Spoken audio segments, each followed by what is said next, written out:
olhos do Pai. Você é uma obra-prima que Ele planetou.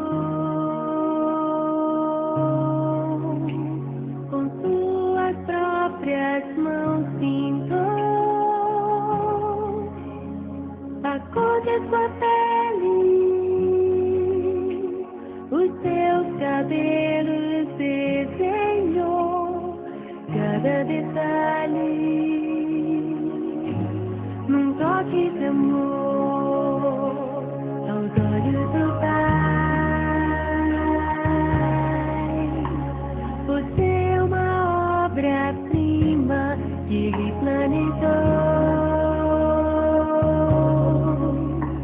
Com suas próprias mãos pintou